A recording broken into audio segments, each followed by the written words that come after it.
अल्लाहुम्मा सल्लि अला सय्यदना व नबियना व हबीबना मौलाना मुहम्मद व बारिक वसल्लम सल्लु अलैहि सलातु व सलाम अलैका या रसूलल्लाह सल्लल्लाहु तआला अलैहि वसल्लम।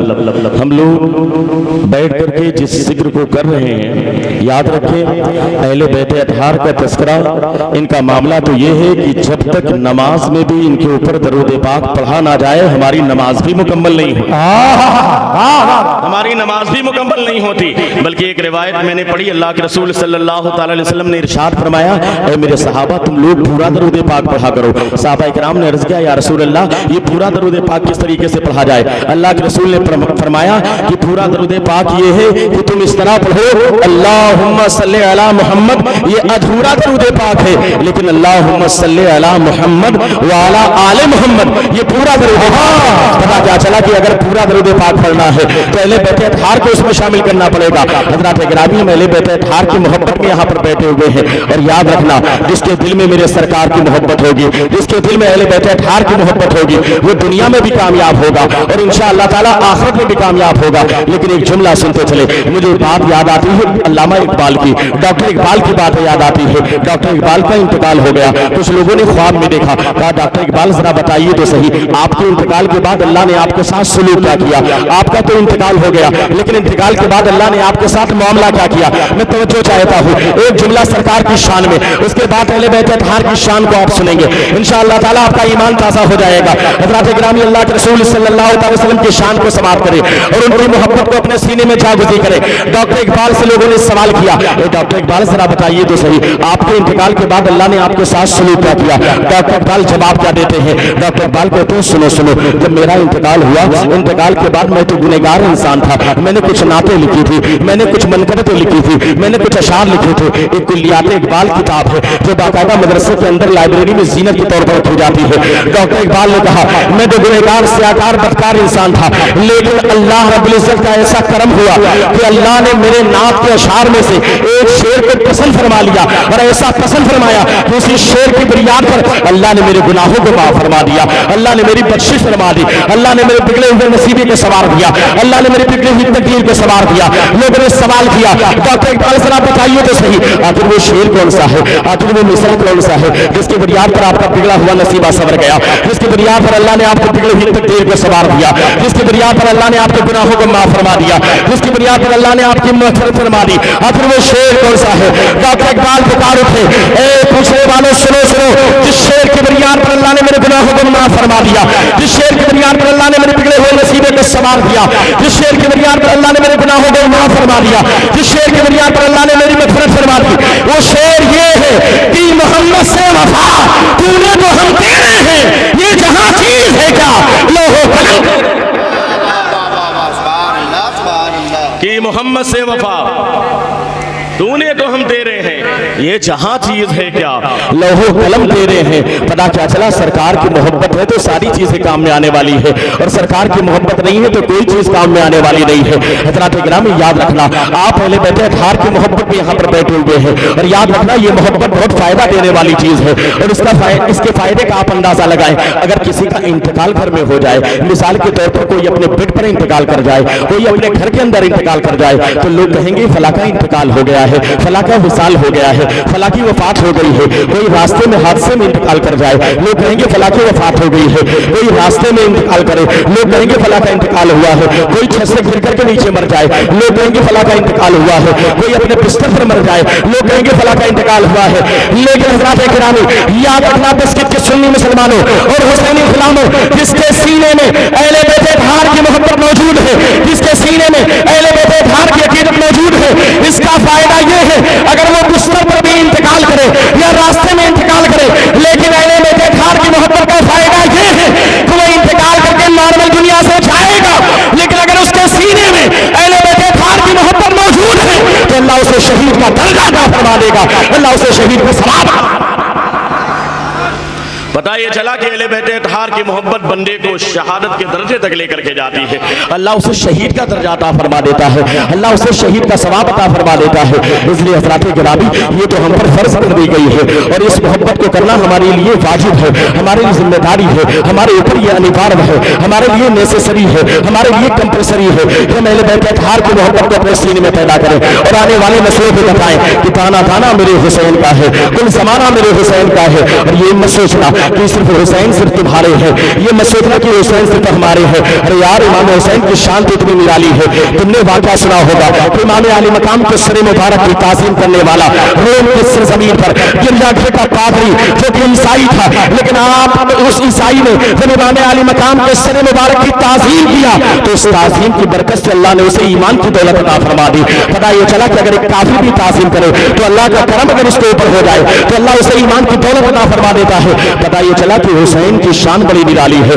अगर हमारे हुसैन के तस्करा करने से हमारा फायदा होता है तो इसी तरीके से खैर अगर तस्करा करता है तो खैर को भी फायदा मिलता है। यहाँ तक कि आप यूट्यूब खोलिए और यूट्यूब पर आप देखेंगे इसी हिंदुस्तान की सरजमीन पर कुछ ऐसे ब्राह्मण हैं जिन्हें हुसैनी ब्राह्मण कहा जाता है। वो इमाम हुसैन की शान बयान करते हैं, इमाम हुसैन की शान में अशार लिखते हैं और इमाम हुसैन के अशार को पढ़ते भी हैं। पता क्या चला, अगर अल्लाह का करम होता है ऐसे लोगों पर तो अल्लाह उन्हें ईमान की दौलत अता फरमा देता है। जैसे कि ईसाई पादरी को ईमान की दौलत मिली थी, इसलिए कहने वाले ने कहा था, अरे यार ये मत समझना कि हुसैन सिर्फ तुम्हारे हैं, ये मत समझना कि हुसैन सिर्फ हमारे हैं, ये मत समझना कि हुसैन सिर्फ इनके लिए है, ये मत समझना कि हुसैन सिर्फ इनके लिए है, बल्कि इमाम हुसैन की शान तो इतनी निराली है। ये कहने वाले ने कहा था, हुसैन मेरा, हुसैन तेरा, हुसैन मेरा, हुसैन तेरा, हुसैन इनका, हुसैन उनका, हुसैन इसका, हुसैन उसका। मैं तवज्जो चाहता हूँ बस कि जिस जमीन पर हुसैनी गुलाम हो, अगर वाकई हुसैनी हो तो शेर का इस्तेमाल करो। हुसैन मेरा, हुसैन तेरा, हुसैन इनका, हुसैन उनका, हुसैन इसका, हुसैन उसका, हुसैन मेरा, हुसैन तेरा, हुसैन सबका, हुसैन रब का, हुसैन सबका।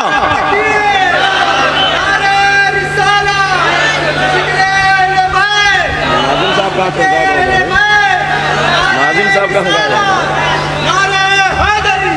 अब शेर का इस्तकबाल करें तो मेरा मूड बन जाएगा। तो कुछ ऐसी रिवायतें मैं आपको सुनाऊंगा कि आपका ईमान ताज़ा हो जाएगा। सुनेंगे इंशाअल्लाह, लेकिन तवज्जो के साथ ये शेर सुन लीजिए। हुसैन मेरा, हुसैन तेरा, हुसैन मेरा, हुसैन तेरा, हुसैन इनका, हुसैन उनका, हुसैन इनका, हुसैन उनका, हुसैन इसका, हुसैन उसका, हुसैन इनका, हुसैन उनका, हुसैन सबका, हुसैन रब का, हुसैन सबका, हुसैन रब का।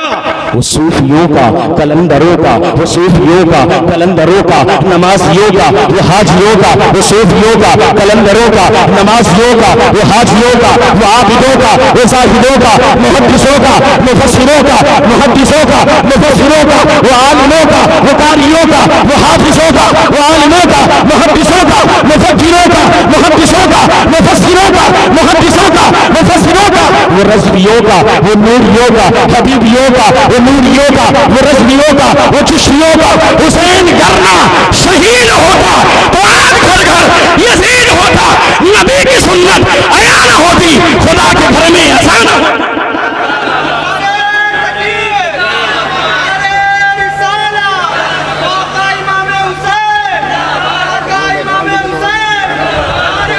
सांस लेने का तो मौका मिला।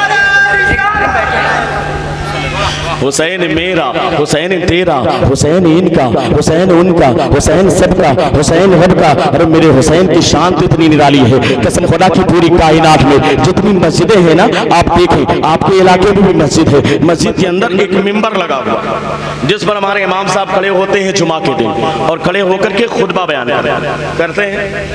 लेकिन जब तक खुतबा मुकम्मल ना हो जाए कायनात में किसी भी इमाम को मिंबर से नीचे उतरने की इजाजत नहीं, उतरने की इजाजत नहीं। लेकिन कुर्बान जाइए मेरे हुसैन की शान कितनी निराली है। सहाबा कहते हैं मस्जिद नबी शरीफ है, सरकार मिंबर के ऊपर तशरीफ फरमा है, खुतबा बयान कर रहे हैं। इसी दरमियान में सरकार की नजर पड़ी मस्जिद नबी के बाहर रेतीली जमीन पर इमाम हुसैन नन्हे नन्हे कदमों से चल रहे हैं। जैसी नजर पड़ी अल्लाह के रसूल मिंबर से नीचे आ गए, मिंबर से नीचे आ गए और नीचे आने के बाद मस्जिद नबी से बाहर गए, इमाम हुसैन को अपनी गोद में लिया और लेकर के वापस आए और गोद में लेकर मिंबर पर तशरीफ ले गए।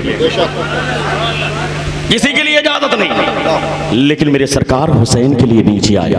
और आप ये भी याद रखें कि मिंबर एक ही होता है एक इमाम के लिए। एक मिंबर एक इमाम, दो इमाम तो नहीं खड़े होंगे उसमें, और मिंबर भी एक ही होगा एक इमाम के लिए। लेकिन वारे हुसैन तुम्हारी अजमत को सलाम, वारे हुसैन तुम्हारी शान को सलाम, वारे इमाम हुसैन तुम्हारी रिफत को सलाम। आज इमाम हुसैन के लिए मस्जिद नबवी के अंदर एक नहीं बल्कि दो मिंबर लगा। मैंने बड़ी तारीफ सुनी है आपकी कि आप समझते अच्छा हैं, तो आप समझ लीजिए, जरूरी नहीं कि जब आदमी चिल्ला करके बयान करे तभी आप सुभान अल्लाह कहें। बात को समझें और समझ करके सुभान अल्लाह कहते रहें, इसलिए कि ये नाम तो ऐसा नाम है, कसम खुदा की अगर इमाम हुसैन का कोई वजीफा पढ़े और पढ़ने के बाद पानी पर दम करके किसी मरीज को पिला दो तो अल्लाह उस बीमार को शिफा देगा। ये नाम की बरकतें हैं। अब सुने तवज्जो के साथ, इमाम हुसैन के लिए मस्जिद नबी के अंदर एक नहीं बल्कि दो मिंबर लगा। कितना? दो मिंबर। एक मिंबर तो वो है जिस पर मेरे सरकार तशरीफ फरमा है, और एक मिंबर सरकार की गोद है जिसमें इमाम हुसैन दो मिंबर इमाम हुसैन के लिए। अभी तक अल्लाह की हम्द बयान हो रही थी, मसाइल बयान हो रहे थे, लेकिन जैसे ही हुसैन गोद में आए अल्लाह के रसूल के खुतबे का तेवर बदल गया, अंदाज बदल गया। अल्लाह के रसूल फरमाते हैं मेरे सहाबा, हाजा हुसैन, ये हुसैन है, आरिफू हो इन्हें पहचान लो, वन शुरू हो और इनकी मदद करना। क्यों? इसलिए कि सरकार की निगाह नबूवत देख रही थी, यही तो मेरा नवासा है जो कल करबला के मैदान में जब दीन में तरह तरह के खुराफात पैदा करने वाले यजीदी जालिम पैदा करेंगे, यही मेरा नवासा है जो अपनी जान का नजराना तो पेश कर देगा लेकिन दीन को बचाता हुआ, इस्लाम को बचाता हुआ नजर आएगा। लिहाजा अल्लाह के रसूल फरमाते हैं मेरे साहबा याद रखना, इन्हें पहचान लो और इनकी मदद करना। और साथ ही साथ याद रखना हुसैन की मोहब्बत का आलम यह है कि मन अहब्बा हुसैनन फक़द अहब्बनी व मन अहब्बनी फक़द अहब्बल्लाह व मन अहब्बल्लाह फहुवा दखलल जन्नह। जिसने हुसैन से मोहब्बत किया गोया उसने मुझसे मोहब्बत किया, जिसने मुझसे मोहब्बत किया गोया उसने अल्लाह से मोहब्बत किया, और जो अल्लाह से मोहब्बत करेगा अल्लाह उसे जन्नत में दाखिल फरमा देगा। पता क्या चला? हुसैन की मोहब्बत बंदे को जन्नत में लेकर जाएगी। वमन अबगज़ा हुसैनन फक़द अबगज़नी वमन अबगज़नी फक़द अबगज़ल्लाह वमन अबगज़ल्लाह फहुवा दखलन नार। और जो हुसैन की अदावत को अपने सीने में रखेगा, हुसैन के बुग़्ज़ को अपने सीने में रखेगा, गोया उसने मेरे बुग़्ज़ को अपने सीने में रखा, और जो मेरे बुग़्ज़ को अपने सीने में रखेगा गोया उसने अल्लाह के बुग़्ज़ को अपने सीने में रखा, और जो अल्लाह की अदावत को बुग़्ज़ को अपने सीने में रखेगा अल्लाह उसे जहन्नम में दाखिल फरमा देगा। पता क्या चला? हुसैन की मोहब्बत बंदे को जन्नत में लेकर जाएगी और हुसैन की नफरत बंदे को जहन्नम में लेकर जाएगी। सीधी सी बात है। अब आप सुने तवज्जो के साथ, वही मदीना अल्लाह के रसूल सल्लल्लाहु अलैहि वसल्लम तशरीफ फरमा है, सहाबा इकराम के साथ एक गली से गुजरे, देखा सामने छोटे छोटे बच्चे खेल रहे, कुछ बच्चे थे छोटे छोटे खेल रहे थे, होता है ना गली से गुजरिए मोहल्ले के बच्चे खेल रहे होते। अल्लाह के रसूल जब गुजरे ना गली से, चंद बच्चों को देखा खेल रहे थे, उसमें से एक बच्चे को अल्लाह के रसूल ने उठाया, उठाने के बाद अपनी गोद में लिया, गोद में लेने के बाद पेशानी को चूमने लगे, पेशानी को चूमा, प्यार किया, उसके बाद फिर वहीं पर छोड़ दिया, आगे बढ़े। साहबा इकराम से रहा ना गया, अर्ज़ किया या रसूल अल्लाह आखिर मामला क्या है? मोहल्ले के सारे बच्चे, गली के सारे बच्चे खेल रहे थे, आपने एक ही बच्चे को उठाया और उस बच्चे को उठा करके आपने उसकी पेशानी को चूमा, बच्चे तो सारे हैं, आखिर मामला क्या है? सबब क्या है? आखिर वजह क्या है? अल्लाह के रसूल सल्लल्लाहु अलैहि वसल्लम इरशाद फरमाते हैं, ऐ मेरे सहाबा सुनो, जितने बच्चे मोहल्ले में खेल रहे थे उन सारे बच्चों से मुझे अकीदत है, उन सारे बच्चों से मुझे प्यार है, इसलिए कि वो तो रहमतुल लिल आलमीन बना करके भेजे गए हैं, सारे लोगों से मोहब्बत करने वाले हैं। ऐ मेरे सहाबा मुझे सारे बच्चों से मोहब्बत है, एक एक बच्चे से मुझे अकीदत है, लेकिन इस बच्चे से ज्यादा प्यार है, इस बच्चे से मुझे ज्यादा अकीदत है, इस बच्चे से ज्यादा मोहब्बत है। सहाबा इकराम ने अर्ज़ किया या रसूलल्लाह उसकी वजह बयान फरमा दे, उसका सबब बयान फरमा दे। अल्लाह के रसूल सल्लल्लाहु अलैहि वसल्लम इरशाद फरमाते हैं, दरअसल मामला ये है, ऐ मेरे सहाबा सुनो, जिस गली से आज मैं गुजरा हूँ, जिस गली से तुम्हारे साथ आज मैं गुजर रहा हूँ, जिस गली में ये बच्चे खेल रहे थे, मैंने एक दिन देखा उसी गली से मेरा नवासा हुसैन गुजर रहा था, इस गली से मेरा नवासा हुसैन गुजर रहा था। जब मेरा नवासा हुसैन गुजर रहा था तो मेरा हुसैन आगे आगे, ये बच्चा पीछे पीछे, मेरा नवासा हुसैन आगे आगे और ये बच्चा मेरे हुसैन के पीछे पीछे। जब मेरा नवासा हुसैन अपने कदमों को उठाता तो ये बच्चा मेरे नवासे हुसैन के कदमों के नीचे की खाक को उठाता और अपनी पेशानी पर मल लेता, अपनी पेशानी पर मल लेता। ए मेरे सहाबा सुनो, इसके सीने में मेरे नवासे हुसैन की मोहब्बत मोहब्बत मौजूद है। इसी वजह से मेरा नवासा हुसैन जब आगे बढ़ता और जब अपने कदमों को उठाता तो ये बच्चा मेरे हुसैन के कदमों के नीचे की खाक को उठाता, उठाने के बाद अपनी पेशानी पर लगा लेता। पता ये चला कि इसके सीने में मेरे हुसैन की मोहब्बत मौजूद है, यही वजह कि मैं इससे प्यार करने वाला हूँ, इसी वजह से मैं इसकी पेशानी को चूम रहा था। और सुनो सुनो, ये मेरे नवासे हुसैन की मोहब्बत को अपने सीने में लेकर के जीने वाला है। और इसका फायदा ये है कि मेरे हुसैन से मोहब्बत करने का सदका ये है कि अल्लाह इस बच्चे को जन्नत अता फरमाए।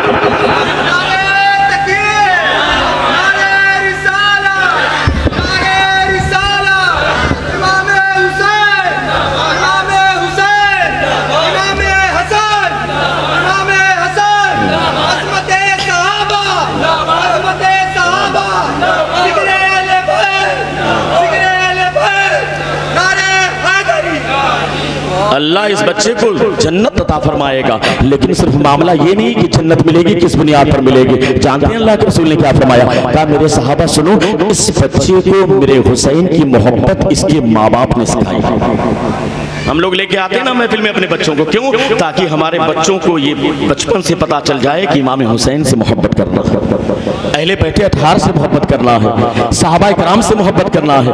इसीलिए तो हम लेकर के आते हैं अपने बच्चों को। पता क्या चला, छोटा बच्चा है, उसे ये अकीदत मोहब्बत सिखाई किसने? सीधी सी बात है, इसके माँ बाप ने सिखाई है। अब इनाम सुने, अल्लाह के रसूल सल्लल्लाहु अलैहि वसल्लम इरशाद फरमाते हैं, मेरे सहाबा सुनो, इस बच्चे को मेरे नवासे हुसैन की अकीदत इसके माँ बाप ने सिखाई है। और ये सिखाने का फायदा ये है, इसका मतलब ये है कि इसके माँ बाप के सीने में भी मेरे हुसैन की मोहब्बत मौजूद है, इसके माँ बाप के सीने के अंदर भी मेरे हुसैन की अकीदत मौजूद है।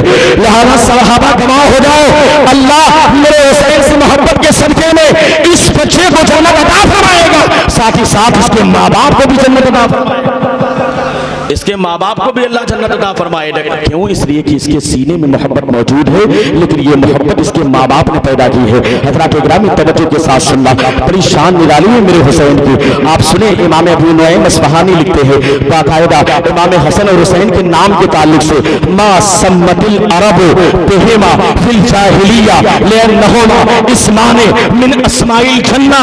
पूरी कायनात में जहालत के दौर में कभी किसी ने अपने बच्चों का नाम और हसन और हुसैन रखा ही नहीं, कभी किसी ने अपने बच्चों का नाम हसन हुसैन रखा ही नहीं। क्यों? इसलिए कि ये दोनों नाम जन्नत के नामों में से हैं। लिअन्नहुमा इस्माने मिन अस्माइल जन्ना, इसलिए कि ये दोनों जन्नती नाम हैं। पता क्या चला? नाम भी जन्नती। और काला नबी अलैहिस्सलातु वस्सलाम अल हसन वल हुसैन सय्यदा शबाब अहलिल जन्ना, हसन और हुसैन ये दोनों जन्नती नौजवानों के सरदार हैं। नाम भी जन्नती, जात भी जन्नती, बल्कि सिर्फ जन्नती नहीं बल्कि जन्नती नौजवानों के सरदार। शान कितनी निराली है, अब तवज्जो के साथ आप सुन ले हज़रात गिरामी, कितनी शान निराली है इमाम अली मकाम के, कितना मकाम बुलंद है हज़रत इमाम हुसैन का और इमाम हसन का। अब आप एक वाक़या सुने, आपका ईमान ताज़ा हो जाएगा। तवज्जो है आपकी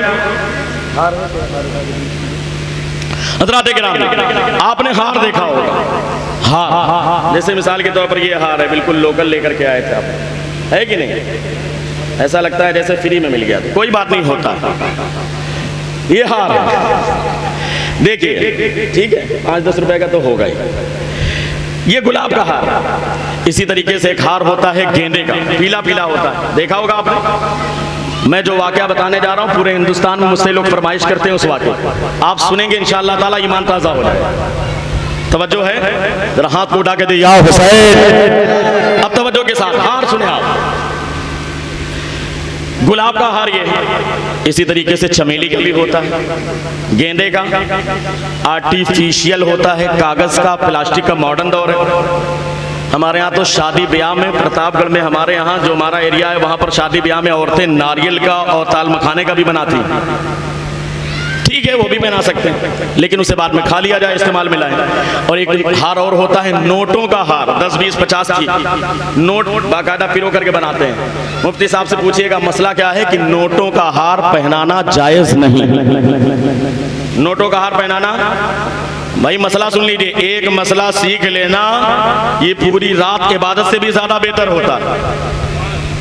लिहाजा इस मसले को याद कर लीजिए, नोटों का हार पहनाना जायज जायज? तो आज के बाद से अगर कोई पहनाता हो तो नियत करे हाथ उठा करके कि इंशाअल्लाह ताला आज के बाद से कभी हम नोट का हार नहीं पहनाएंगे। आप पहनाइए, गुलाब का पहनाइए, चमेली का पहनाइए, गेंदे का पहनाइए, कागज का पहनाइए, प्लास्टिक का पहनाइए, आर्टिफिशियल कोई भी पहना दीजिए, आप नारियल का पहना दीजिए, लेकिन नोटों का हार। उसकी वजह क्या है? इसलिए कि नोट के अंदर जो शक्ल है वो काफिर की है, वो लायके ताज़ीम नहीं। और जब आप उसको पहनाएंगे तो उसकी इज्जत करेंगे। इसलिए वजह और सबब ये बयान किया उलमा फरमाते हैं कि लिहाजा इससे काफिर की ताज़ीम लाजिम आएगी। इस वजह से नोटों का हार पहनाना जायज, बुलंद आवाज से जायज नहीं। अब तवज्जो के साथ, हार ये कौन सा है? अगर दिख रहा हो तो बता दीजिए, वैसे मेरे पूरा दिख भी नहीं रहा होगा। किस चीज का है? कसम खुदा की वाकया आप सुनेंगे ईमान ताज़ा हो जाएगा। थोड़ी सी तवज्जो दे दें आप, मैं प्रैक्टिकल करके आपको दिखाना चाहता हूँ। कौन सा हार है? गुलाब का। इसी तरीके से चमेली का होता है, गेंदे का होता है, कागज का होता है, प्लास्टिक का होता है। लेकिन जो हार मैं आपको दिखाने जा रहा हूँ, ऐसा हार ना आपने देखा होगा ना कभी पहले सुना होगा। जवाब नहीं उस हार का। तवज्जो चाहता हूं मैं। ये गुलाब का है, चमेली का है, आर्टिफिशियल है। सहाबा कहते हैं हमने देखा अल्लाह के रसूल सल्लल्लाहु अलैहि वसल्लम मस्जिद नबी शरीफ के अंदर तशरीफ फरमा। अब आपको बोलना पड़ेगा, मैं धीरे बोलूंगा, आपको तेज बोलना पड़ेगा ताकि बात समझ में आए। जरूरी नहीं कि हम चिल्लाएं तभी आपको सुभान अल्लाह अल्हम्दुलिल्लाह का कहने का मौका मिले। धीरे बोला जाए तब भी सुभान अल्लाह अल्हम्दुलिल्लाह कहें। जहां भी इमाम हसन का नाम आए, इमाम हुसैन का नाम आए, आपको सुभान अल्लाह कहना। साहबा कहते हैं हमने देखा सरकार तशरीफ फरमा थे मस्जिद नबी शरीफ के अंदर। इसी दरमियान अपने नन्हे नन्हे कदमों से चलते हुए सामने से मौला इमाम हसन आए। मौला इमाम हसन कौन आए? मौला इमाम हसन। जब इमाम हसन करीब आए, अल्लाह के रसूल मोहब्बत में आगे बढ़े और आगे बढ़ करके अपने उस प्यारे नवासे को दाहिनी गोद में उठा लिया। और बुलंद आवाज से कह दी, और बुलंद आवाज से जरा हाथों को डाके दिया हुसैन। अल्लाह के रसूल आगे बढ़े, आगे बढ़ने के बाद दाहिनी गोद में इमाम हसन को उठा लिया। इमाम हसन का नाम भी इतना प्यारा है कि इसे भी आप अपना वजीफा बना ले तो उसकी बरकत से अल्लाह परेशानियों को दूर फरमा दे। दाहिनी में इमाम हसन।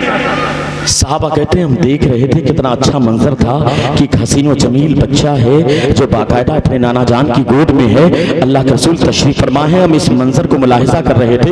इसी दरमियान में हमने देखा थोड़ी देर के बाद सामने से मौला इमाम हुसैन अपने नन्हे नन्हे कदमों से चलते हुए करीब आ गए।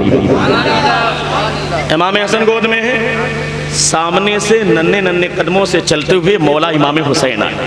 अब नाना की मोहब्बत तो बहुत ज्यादा होती है ना अपने नवासों से। एक अलग ही कांटेक्ट होता है। गर्मी की छुट्टी आने से पहले नवासों के अंदर एक अलग ही शौक होता है। गर्मी की छुट्टी आ रही, नानी के यहाँ जाना, उधर नाना की तरफ से भी फोन आने लगा कि नवासे कब आने वाले हैं। ये फितरत है, फितरती तौर पर ये मोहब्बत अल्लाह ने रखी है और वो तो सैयदुल मुरसलीन है तो ऐसी मोहब्बत होगी। इसलिए कि शान कितनी निराली है। यहाँ तो हमारा मामला अपनी जगह पर है, लेकिन वो तो अहले बैत अतहार है। उस खानदान के जैसा तो दुनिया में कोई खानदान ही नहीं है। और वो तो अल्लाह के रसूल के बाकायदा जिसमें मुबारक हिस्से हैं। इसलिए कि जिस तरीके से हमारे सरकार नूर है, इसी तरीके से अहले बैत अतहार के खानदान के लोग भी नूरी हैं। बरेली के इमाम ने कहा था ना, तेरी नस्ल पाक में है बच्चा बच्चा नूर का, तो है नहीं नूर तेरा, सब घराना नूर का। ये तो सारे खानदान के लोग नूरी लोग हैं। अब तवज्जो के साथ आप सुने, सामने से इमाम हसन आए, अल्लाह के रसूल आगे बढ़े। आगे बढ़ने के बाद इमाम हसन को अपनी दाहिनी गोद में उठा लिया। साहबा कहते हैं हम देख रहे थे, इस सुहाने मंजर को मुलाहिजा कर रहे थे। इसी दरमियान थोड़ी देर के बाद अपने नन्हे नन्हे कदमों से चलते हुए सामने से मौला इमाम हुसैन आए। तवज्जो है, तवज्जो है, बिल्कुल तवज्जो है। जुमला ज़ाया नहीं होना चाहिए।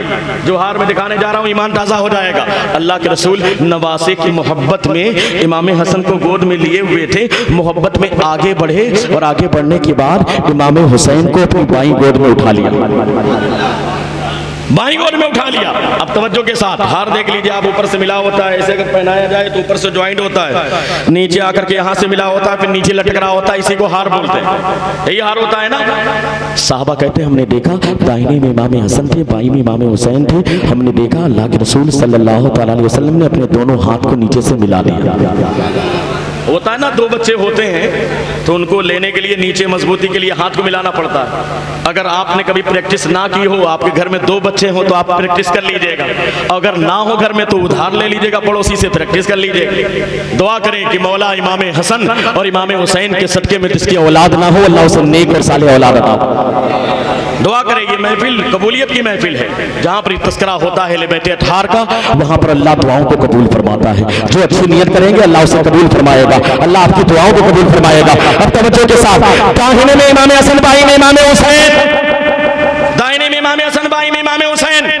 अल्लाह के रसूल सल्लल्लाहु अलैहि वसल्लम ने अपने नीचे दोनों हाथ को मिलाया। सहाबा कहते हैं हम ये सुहाना मंजर देख रहे थे, तवज्जो चाहता हूँ, सहाबा कहते हैं हम ये सुहाना मंजर देख रहे थे, दाहिने में इमाम हसन थे, बाईं में इमाम हुसैन थे। अल्लाह के रसूल ने दोनों हाथ को मिलाया, हम देख रहे थे कि हसनैन करीमैन के दोनों घुटने आपस में मिल रहे थे,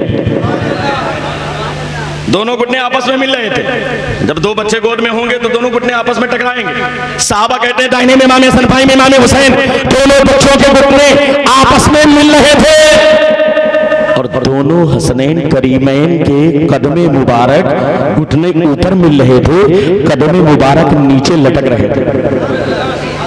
तवज्जो है, बुलंद आवाज से सुभान अल्लाह कह दीजिए। दाहिनी में इमाम हसन, बाईं में इमाम हुसैन। अल्लाह के रसूल ने दोनों हाथ को मिलाया। साहबा कहते हैं हमने देखा हसनैन करीमैन के घुटने आपस में मिल रहे थे, दोनों के कदमे मुबारक नीचे लटक रहे थे। इसी दरमियान में अभी नीचे से ज्वाइंट हो गया है, दोनों कदमे मुबारक नीचे लटक रहे हैं, लेकिन अभी पीछे से मिला हुआ नहीं है और हाथ के लिए पीछे से मिलना जरूरी है, नीचे से यहाँ मुबारक मिलना जरूरी है, उसके बाद नीचे लटकना जरूरी है। इसी अंदाज में हार होता है, इसी अंदाज में दुनिया में हार पहनाया जाता है। दाहिने में इमाम हसन, बाईं में इमाम हुसैन, दोनों के घुटने आपस में मिले। अल्लाह के रसूल ने दोनों हाथ को मिलाया, दोनों के कदमे मुबारक नीचे लटक रहे थे। इसी दरमियान साहबा कहते हैं हमने देखा इमाम हसन ने अपने बाएं हाथ को इमाम हुसैन के दाहिने कंधे पर रख दिया, इमाम हसन ने अपने बाएं हाथ को इमाम हुसैन के दाहिने कंधे पर रखा और इमाम हुसैन ने अपने दाहिने हाथ को इमाम हसन के बाएं कंधे पर रखा। सहाबा की नजर पड़ी, सहाबा पुकार उठे, या रसूल अल्लाह, या रसूल अल्लाह, हमारी जानें आप पर कुर्बान हो जाए। ऐसा लगता है कि आप हार पहने हुए हैं, ऐसा लगता है कि आप हार पहने हुए हैं, ऐसा लगता है कि आप हार पहने हुए हैं, लेकिन ये हार गुलाब का हार नहीं था, ये आर्टिफिशियल हार नहीं था, ये कागज का हार नहीं था, ये चमेली का हार नहीं था, ये गेंदे का हार नहीं था, बल्कि ये जन्नत के फूलों का हार है जिसे मेरे मुस्तफा, ये जन्नत के फूलों का हार, ये जन्नत के फूलों का हार है। ये कौन हार है? जन्नत के फूलों का हार है जिसे मेरे मुस्तफा पहने हुए हैं। अरे यार, मैंने अपने अंदाज में कहा, आपको इतना अच्छा नहीं लगा, आइए उसके अंदाज में कह देता हूँ जिसके अंदाज में सब अच्छा ही लगता है। जब इस वाक़े पर नजर पड़ी मेरे बरेली के इमाम की, इमाम इश्क मोहब्बत आला हजरत इमाम अहमद रजा खान फाजिल बरेलवी रहमत उस्मान की नजर पड़ी। अल्लाह के रसूल की गोद में हसनैन करीमैन तशरीफ फरमा है और आलम यह है कि दोनों के घुटने आपस में मिल रहे हैं, कदमे मुबारक नीचे लटक रहे हैं, दोनों हाथ पीछे से ज्वाइंट है, ऐसा लगता है कि आप हार पहने हुए हैं। जब इस वाक़े पर नजर पड़ी बरेली के इमाम की तो बरेली का इमाम पुकार उठा, प्यारे आका की शान और हसनैन करीमैन की शान, अल्लाह के रसूल सल्लल्लाहु अलैहि वसल्लम की शान और हसनैन करीमैन की शान को बयान करते हुए बरेली का इमाम पुकार उठा, क्या बात रज़ा, क्या बात रज़ा, उस समनिस्तान करम की सहरा कली जिसमें हुसैन और हसन फूल, सुभान अल्लाह, सुभान अल्लाह, जिंदाबाद जिंदाबाद, क्या बात रज़ा उस समनिस्तान करम।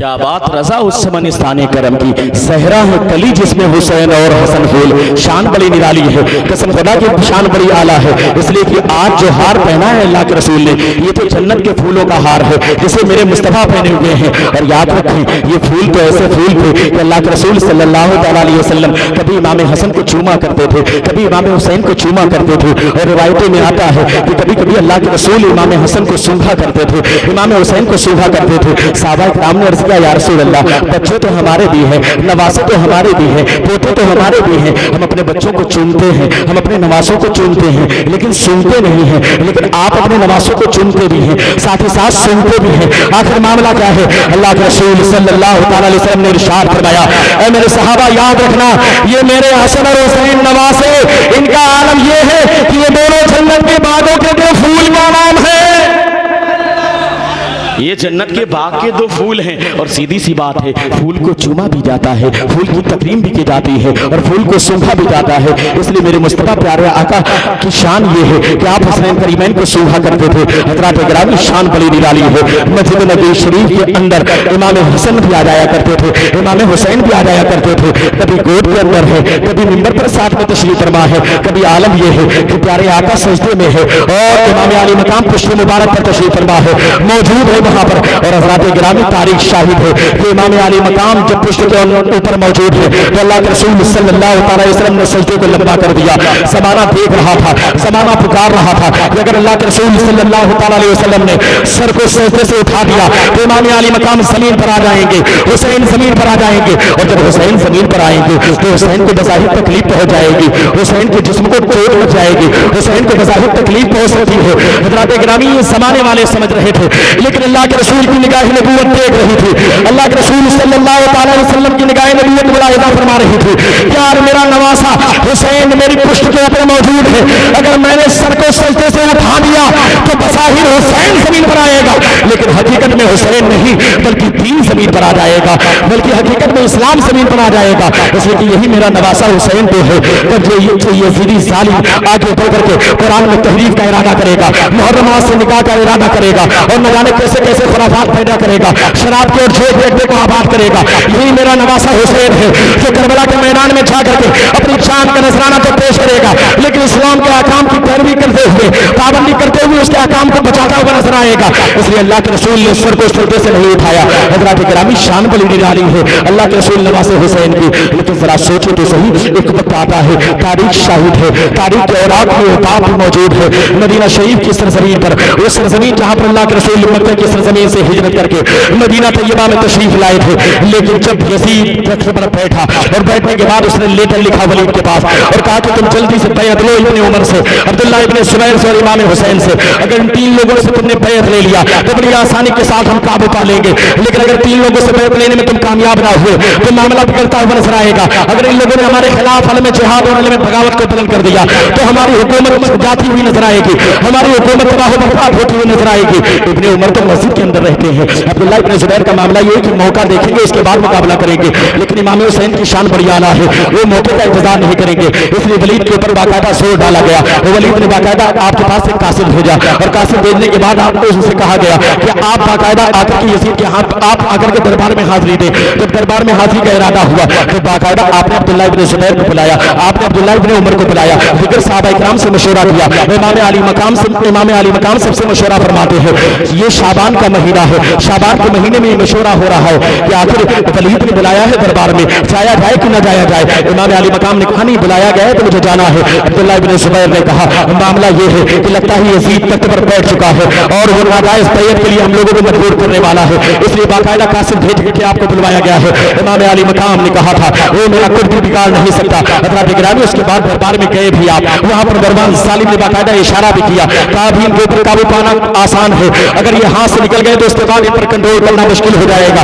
लेकिन वहां से वापस आने के बाद जब देखा कि मदीना तैयबा की सरजमीन पर रहना बड़ा मुश्किल है तो हज़रात गिरामी तारीख के बाब में वो बाकायदा स्याह और आग भी मौजूद है कि मदीना तैयबा की सरजमीन पर, जिस सरजमीन पर बाकायदा जिसकी गलियों में इमाम अली मकाम खेला करते थे, जिसकी गलियों में इमाम हुसैन घूमा करते थे, वो मस्जिद नबी शरीफ जहां पर अल्लाह के रसूल सल्लल्लाहु अलैहि वसल्लम के गोद में इमाम हुसैन मौजूद रहा करते थे, वो सरकार का रोज़ा जहां जाने के बाद इमाम अली मकाम के दिल को करार मिलता था, बेसुकून दिल को सुकून मिला करता था। वो जन्नतुल बकी जहां पर हज़रत फातिमा तैयबा का मज़ार मुबारक मौजूद था, वो जन्नतुल बकी जहां पर इमाम भैया इमाम हसन का आस्थाना मौजूद था।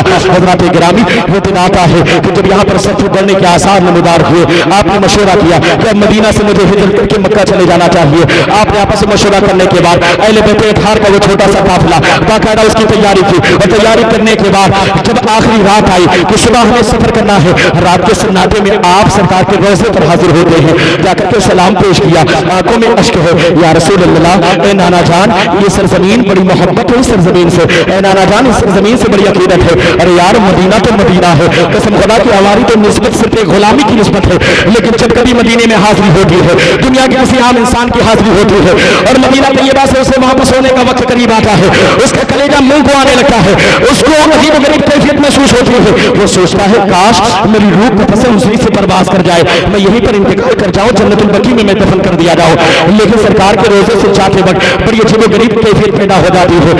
आप जरा सोचे तो सही, ये तो आम लोगों का मामला है, लेकिन इमाम हुसैन तो अल्लाह के रसूल के खानदान के हैं, वो तो फातिमा के जिक्र गोशे हैं, वो तो अल्लाह के रसूल सल्लल्लाहु अलैहि वसल्लम की आंखों की ठंडक है। जरा सोचे तो सही, क्या गुज़री होगी इमाम अली मकाम पर, अल्लाह के रसूल के मक्के से हिजरत करके मदीना आए थे, लेकिन आज ऐसा वक्त आ गया है तारीख के बाब में कि आज इमाम हुसैन मदीना को छोड़ने पर मजबूर हो गए हैं। आखिरी रात है मदीने की, अल्लाह के रसूल के रोजे पर मौजूद है, रोते रोते अल्लाह के रसूल की बारगाह में आखिरी सलाम पेश किया।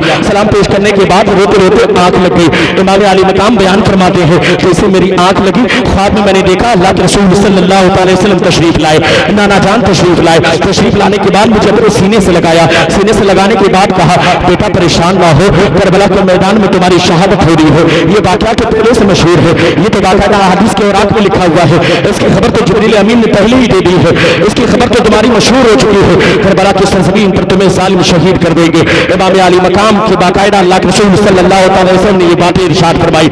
उसके बाद इतने में इमाम अली मकाम की आंख खुल गई, फरमाते हैं मेरी आंख से आंसू जारी हो गए। उसके बाद रात का वक्त खत्म होने वाला था, मैंने अल्लाह के रसूल की बारगाह में, अपने नाना जान की बारगाह में भीगी हुई पलकों के साथ आखिरी सलाम पेश किया, और सलाम पेश करने के बाद मैं जन्नतुल बकी की जानिब गया। जन्नतुल बकी जाने के बाद मैं अपनी अम्मी जान सैयदा तैयबा ताहिरा आबिदा साहिदा हज़रत फातिमा ज़हरा रज़ियल्लाहु तआला अन्हा के मसारे मुबारक से लिपट गया, लिपट करके मैं रोने लगा। अम्मी जान जब मुझे आपकी याद आती थी, मैं आपके मज़ार पर आ जाता था, आपकी कब्र मुबारक पर आ जाता था, मेरे बेकरार दिल को करार मिल जाता था, मेरे बेसुकून दिल को सुकून मिल जाता था। लेकिन अम्मी जान आज मदीने की सरजमीन पर रहना बड़ा मुश्किल हो गया है, अम्मी जान मुझे मदीना छोड़ करके जाना पड़ेगा। इस तरीके से आखिरी सलाम रोते हुए पेश किया अपनी अम्मी जान की बारगाह में। उसके बाद भैया इमाम हसन की बारगाह में हाजिर हुए, आखिरी सलाम पेश किया भैया इमाम हसन की बारगाह में। तारीख के औरात शाहिद है, वो मदीने की सरजमीन जहाँ के लोग बाकायदा इंतजार कर रहे थे अल्लाह के रसूल सल्लल्लाहु अलैहि वसल्लम का, और बड़ा इस्तकबाल किया था मदीने की सरजमीन पर। लेकिन आज की जालिम ताकतें उस तरीके से अपनी ताकत के बलबूते पर और नाजायज अपने पावर की बुनियाद पर इमाम हुसैन के हाथ को बाकायदा बैत करने के लिए मजबूर करने वाली है। इस वजह से इमाम अली मकाम ने फैसला किया कि मदीने से हिजरत करके हमें मक्के जाना है। हज़रत गिरामी शाबान के उस महीने में इमाम अली मकाम छोटे से नफूस कुर्सिया के काफिले को लेकर के बाकायदा मक्के की जानिब गामजन होते हैं। तो मक्के की जानिब गामजन हुए, मक्के की सरजमीन पर सहाबा इकराम ने इस्तकबाल किया, दीगर जानिसारों ने इस्तकबाल किया। मदीने की सरजमीन से आने के बाद मक्के की सरजमीन पर, हिजाज की सरजमीन पर इमाम अली मकाम और दीगर बाकायदा अहले बैत अतहार का बाकायदा इस्तकबाल किया जा रहा है। वहाँ के सहाबा इकराम ने हाथों हाथ लिया, बाकायदा आपका इस्तकबाल किया गया मक्के की सरजमीन पर। वहाँ पर चंद दिन गुजर जाते हैं, चंद दिन गुजरने के बाद यजीद को खबर मिल गई कि इमाम हुसैन ने तो हिजरत करके मक्के में सुकून इख्तियार कर ली है। उसने बाकायदा सोच डाला कि इमाम हुसैन से बैत कर ली जाए, इमाम हुसैन से बैत ले ली जाए। अगर इमाम हुसैन ने बैत ना किया तो वहाँ के लोग अगर इमाम हुसैन के साथ भी खड़े हो गए तो इन पर काबू पाना बड़ा मुश्किल हो जाएगा। हज़रात गिरामी तारीख के औरात शाहिद है कि इमाम हुसैन मक्के की सरजमीन पर मौजूद है। अब इमाम हुसैन मक्के की सरजमीन पर मौजूद है, इधर कूफा के लोग जहाँ पर दारुल खिलाफा था मौलाए कायनात मौला अली शेर खुदा का, वहाँ के लोग अपने आप को शियारी अली कहने वाले थे और हज़रत अली की मोहब्बत का दम भरने वाले थे। इन लोगों ने बाकायदा लेटर लिखना शुरू कर दिया, कहा इमाम अली मकाम आप कूफा की सरजमीन पर तशरीफ लाइए, अगर आप कूफा की सरजमीन पर तशरीफ नहीं लाएंगे तो याद रखिएगा हम मजबूर हो जाएंगे यजीद के हाथ पर बैठ करने के लिए, इसलिए कि यजीद तो सालिम है लेकिन यहाँ पर कोई ऐसा शख्स नहीं है जिसके हाथ पर हम बैठ करें। अगर आप कूफा की सरजमीन पर तशरीफ ना लाएंगे तो हम मजबूरन यजीद के हाथ पर बैठ करने के लिए मजबूर हो जाएंगे। और कल मैदान महशर में अगर अल्लाह हमसे सवाल करेगा तो हम लोग जवाब देंगे कि हम तो अल्लाह के रसूल के नवासे को बुला रहे थे कोफा की सरजमीन पर, हम तो उनके हाथ पर बैठ करने के लिए तैयार थे, लेकिन जब अल्लाह के रसूल के नवासे तशरीफ नहीं ले आए तो हम तो मजबूर हो गए। मजबूरन हम लोगों ने यजीद के हाथ पर बैठ कर ली। इस तरह के लेटर लिख करके इमाम अली मकाम की बारगाह में भेजा गया। सहाबा इकराम ने कहा था इमाम अली मकाम आप कोफा की सरजमीन पर जाएं, लेकिन मामला तो ये है कि वहाँ के लोग बड़े बेवफा लोग हैं, वहाँ के लोग बड़े बदहत कौम है, वहाँ के लोग बड़े जालिम लोग हैं, वहाँ के लोग वादा खिलाफी करने वाले लोग हैं। अल कूफी ला यूफी का मकौला आज तक मशहूर है। हालांकि कोफा के लोगों का मामला बाद में ऐसा नहीं है, बल्कि जिसकी फिक्र ऐसी हो उसको कूफी कहा जाता है, जिसका किरदार ऐसा हो उसको कूफी कहा जाता है, जिसका कैरेक्टर ऐसा हो उसको कूफी कहा जाता है। जो मेहमान बना करके मेहमान बना करके मेहमान नवाजी ना करे और अपने मेहमानों को धोखा दे दे, ऐसे लोगों को कूफी कहा जाता है, ऐसी कौम को कूफी कहा जाता है, ऐसी फिक्र वालों को कूफी कहा जाता है। कूफे की सरजमीन पर उस वक्त बज़ाहिर ऐसे लोग मौजूद है, कूफा की बेवफा कौम मौजूद थी, कूफा की सालिम कौम मौजूद थी, कूफा की बदहत कौम मौजूद थी, कूफा की वादा खिलाफी करने वाली कौम मौजूद थी। सैकड़ों खुतूब इमाम अली मकाम की बारगाह में भेजा था। सहाबा इकराम ने कहा आपस में मशवरा किया, कहा आपका वहां पर जाना ठीक नहीं है, उन लोगों ने इससे पहले भी वादा खिलाफी की है, आप वहां पर जाएंगे तो कहीं ऐसा ना हो कि आपको कोई तकलीफ पहुंच जाए। आप ही तो है अल्लाह के रसूल के खानदान में सबसे ज्यादा करीबी तो आप ही है और आप ही सबसे ज्यादा मुशाबे है। इसलिए की रिवायतें गवाह है अल्लाह के रसूल सल्लल्लाहु अलैहि वसल्लम से जिस्मानी तौर पर अगर मुशाबहत किसी को हासिल थी तो सबसे ज्यादा इमाम हसन और हुसैन को मुशाबहत हासिल थी, यानी कि सर से लेकर सीने तक इमाम हसन अल्लाह के रसूल के मुशाबे थे और सीने से लेकर के कदमों तक इमाम हुसैन अल्लाह के रसूल के जिस्मानी एतबार से मुशाबे थे। यहाँ तक कि सहाबा कहते हैं अल्लाह के रसूल सल्लल्लाहु अलैहि वसल्लम के बसाहिर विसाल के बाद जब कभी हमारे दिलों में बेकरारी पैदा होती, हमारे दिल में बेसुकूनी पैदा होती, हमारे दिलों में बेकरारी पैदा होती, हमारी कैफियत अजीब गरीब होती, हम इमाम हसन के चेहरे को देख लेते हमें सुकून मिल जाया करता था, हम इमाम हुसैन के चेहरे को देख लेते हमें सुकून मिल जाया करता था, हम उनके चेहरे का दीदार कर लेते हमें सुकून मिल जाता था। इमाम अली मकाम आप ही तो वो साथ है जिनको देख करके बेकरार दिल को करार मिलता है, बेसुकून दिल को सुकून मिल जाया करता है, अजीब गरीब कैफियत वालों को सुकून मिल जाया करता है। आप मक्के की सरजमीन को छोड़ करके ना जाए, ये तो हरम की सरजमीन है, यहाँ पर मैं आपका साथ देने के लिए तैयार है, या कोई आपका बाल बेका नहीं कर सकता, लेकिन मुसलसल खुतूत आते जा रहे थे।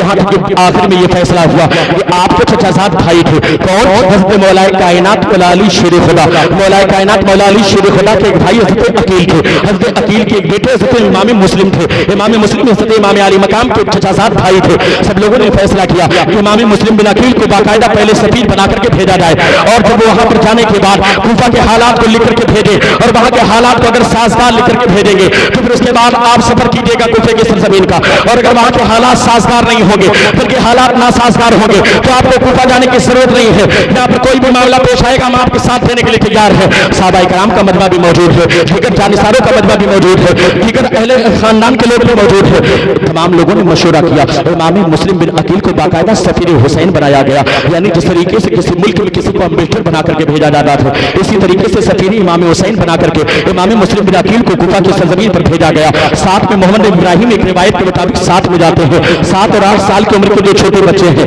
एक का नाम मोहम्मद एक का नाम इब्राहिम है। एक रिवायत मिलती है कि साथ में ये लोग भी गए थे और कुछ रिवायत मिलती है कि ये लोग साथ में नहीं गए थे। दरअसल इमाम मुस्लिम बिन अकील ने कूफे का सफर किया और जब कूफे की सरजमीन पर आप पहुंचे तो बज़ाहिर उन लोगों ने पहले इस्तेकबाल किया और इस्तेकबाल करने के बाद बहुत सारे लोगों ने आपके हाथ पर इमाम हुसैन के नाम पर बैत कर लिया।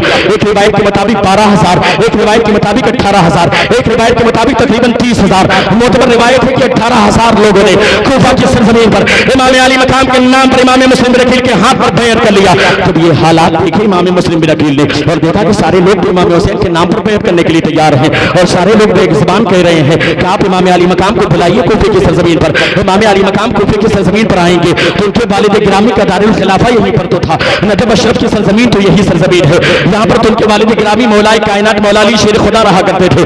आप उनके साहबजादे इमाम अली मकाम इमाम हुसैन बिन अली को बुलाइए, हम उनके हाथ पर बैत करने के लिए तैयार है। लिहाजा जब ये हालात देखे इमाम मुस्लिम बिन अकील ने तो आपने लेटर लिखा और लिखा कि आप इमाम अली मकाम तशरीफ लाइए कूफे की सरजमीन पर, इसलिए कि यहाँ के हालात बड़े साजगार है, यहाँ के लोग बाकायदा आपके नाम पर मेरे हाथ पर बैत कर चुके हैं, इतने हजार लोगों ने आपके नाम पर बैत कर लिया है और ये लोग तो कह रहे हैं कि हम लोग यजीद का साथ कभी नहीं देंगे, बल्कि अगर जरूरत पेश आएगी तो हम अपनी जान का नजराना पेश कर देंगे, लेकिन इब्ने रसूलुल्लाह के अल्लाह के रसूल के नवासे का बाल भी देखा नहीं होने देंगे। लिहाजा आप कूफे की सरजमीन पर तशरीफ लाइए, यहाँ अहले बैत अतहार के लिए कोई दिक्कत नहीं है, यहाँ के लोग इमाम हुसैन आपके चाहने वाले हैं, यहाँ के लोग अहले बैत अतहार से बज़ाहिर मोहब्बत करने वाले थे। लिहाजा इमाम अली मकाम आप तशरीफ लाइए, यहाँ के लोग आपके का साथ देने के लिए तैयार है। लेकिन हजरात गिरामी उसके बाद क्या वाक़या पेश आया। मुख्तार बिन अबू उबैदा सख्ती के घर में आप तशरीफ फरमा थे। उधर इब्ने साद को बाकायदा यजीद ने भेजा। नुमान बिन बशीर जो कि सहाबी थे उनको बाकायदा गवर्नर से मासूल किया। इब्ने साद तख्त पर बैठा, उसने तमाम सरदारान कूफा को बुलाया और बुलाने के बाद सबको धमकी दी। कहा देखो जो लोग मेरे बेटे हार को इस्तेमाल का साथ देंगे, याद रखना उन सबके सर को कलम कर दिया जाएगा। उन सारे लोगों के जिस्म बाकायदा खाको खून में तड़पते हुए नजर आएंगे। कूफा के लोग ज़ाहिर तो थे, उनके दिल तो अहले बैत हार के साथ थे, लेकिन उनकी तलवारें यजीदियों के साथ हो गई थी। वो धमकी में आ गई इब्ने साद की। इब्ने साद की धमकी में आने की बुनियाद पर इमाम मुस्लिम बिन अकील को जब खबर मिली, आपने बाकायदा सारे लोगों को इकट्ठा किया। जिन लोगों ने इमाम हुसैन के नाम पर इमाम मुस्लिम बिन अकील के हाथ पर बैत की थी, उन सारे लोगों को इकट्ठा किया। इकट्ठा करने के बाद बाकायदा गवर्नर हाउस का मुहासरा कर लिया और चारों तरफ से घेर लिया। करीब था कि बाकायदा दरवाजे के अंदर दाखिल हो जाए और तमाम लोगों को तहे टेक कर दे, लेकिन अभी हुज्जत कायम नहीं हो पाई थी। अभी ऐलान किया जा रहा था कि अगर देखो तुम लोग सुधर जाओ तो अच्छी बात है, अगर तुम लोग इरादा कर लो कि हाँ अच्छे से पेश आना है तो कोई मामला नहीं है, वरना तुम सबको तहे टेक कर दिया जाएगा। अब इब्ने साद बड़ा परेशान हुआ। इब्ने साद ने सोचा ये तो मामला बिगड़ता जा रहा है, कहीं ऐसा ना हो कि इमाम मुस्लिम बिन अकील इनके साथ इतनी बड़ी फौज है, इतना बड़ा लश्कर है, अगर इन लोगों ने बाकायदा मुहासरा करने के बाद गवर्नर हाउस के दरवाजे को खोल करके अगर अंदर दाखिला ले लिया तो अंदर कोई फौजी नहीं बचेगा और मेरी भी जान बचने वाली नहीं है। लिहाजा उसने सरदाराने कुरैश को बुलाया और बुलाने के बाद कहा तुम लोग बाकायदा गवर्नर हाउस की छत पर खड़े हो जाओ और खड़े होकर के ऐलान करो कि जितने लोग तुम्हारे खानदान के इमाम मुस्लिम बिन अकील के साथ में है वो इमाम मुस्लिम बिन अकील का साथ छोड़ करके चले जाए। अगर उन लोगों ने इमाम मुस्लिम बिन अकील का साथ नहीं छोड़ा तो याद रखना उन सारे लोगों के सर को कलम कर दिया जाएगा, उनके सर को बाकायदा कूफा के बाकायदा बाजार में लटका दिया जाएगा। उन सारे कूफा के लोगों के जिस्म खाके खून में तड़पते हुए नजर आएंगे। जब इस तरह की धमकी आमेज जुमले कहे ना तो सरदारान कूफा जो थे वो बाकायदा डर भी गए और उनकी मुनाफिकत भी थी, इस तरीके से डर गए। डरने के बाद सारे लोग महल के ऊपर खड़े हुए। खड़े होने के बाद देखा इमाम मुस्लिम बिन अकील के साथ इतने हजार का लश्कर है। बाकायदा उन लोगों ने आवाज दी, कहा मेरे खानदान के लोगों तुम लोग वापस चले जाओ, अगर तुम लोग वापस नहीं गए ना इब्ने साद बड़ा जालिम आदमी है, सारे लोगों को कत्ल कर देगा, हमको भी नहीं छोड़ेगा और साथ ही साथ तुम लोगों भी कोई कत्ल कर देगा। तुम सबकी औरतें बेवा हो जाएंगी, तुम्हारे बच्चे यतीम हो जाएंगे, कोई भी आदमी बचेगा नहीं। लिहाजा तुम लोग इमाम मुस्लिम बिन अकील का साथ छोड़ करके चले जाओ। यहाँ तक कि तारीख शाहिद है कूफा के जुल्म और कूफा के सालिम लोगों की, कूफा की बेवफा कौम और कूफा की वादा खिलाफी करने वाली कौम की तारीख बाकायदा लिखी है और आंख के अंदर बाकायदा मगरिब की नमाज का वक्त हुआ, न जाने कितने हजार लोग इमाम मुस्लिम बिन अकील की इमामत में पीछे नियत बांध करके खड़े हुए।